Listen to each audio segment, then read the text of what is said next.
അതിതീവ്ര ദുരന്തമായി പ്രഖ്യാപിച്ചതോടെ വയനാട് പുനരധിവാസത്തിന് കൂടുതൽ കേന്ദ്ര സഹായം കിട്ടുമെന്നാണ് സംസ്ഥാനത്തിന്റെ പ്രതീക്ഷ. എന്നാൽ അതിതീവ്ര ദുരന്തമെന്ന് പ്രഖ്യാപിച്ചതിനപ്പുറം സംസ്ഥാനം ആവശ്യപ്പെട്ട ധനസഹായത്തിൽ എത്ര അനുവദിക്കുമെന്നതിൽ കേന്ദ്രം വ്യക്തത വരുത്തിയിട്ടില്ല.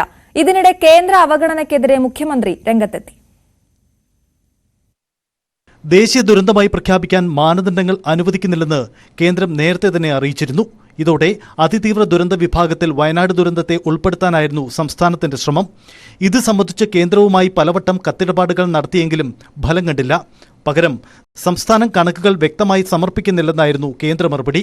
കേന്ദ്ര സംസ്ഥാന തർക്കമായി വിഷയം വളർന്നതോടെ തർക്കം ഹൈക്കോടതിയുടെ പരിഗണനയിലുമാണ്. ഇതിനിടയിലാണ് കേരളത്തിന്റെ ആവശ്യം പരിഗണിച്ച് കേന്ദ്ര ആഭ്യന്തര മന്ത്രാലയത്തിന്റെ അറിയിപ്പ് ലഭിക്കുന്നത്.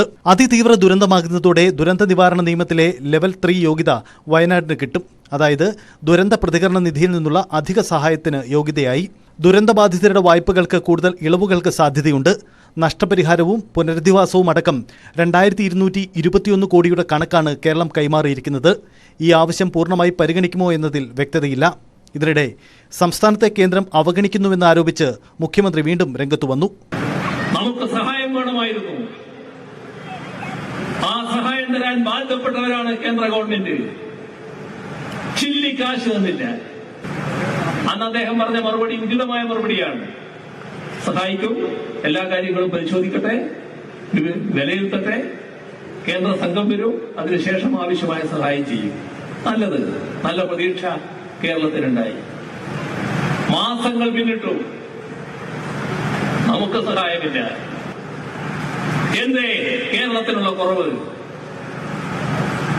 എന്തിനാണ് കേരളത്തോട് ഇത്ര വലിയ പക?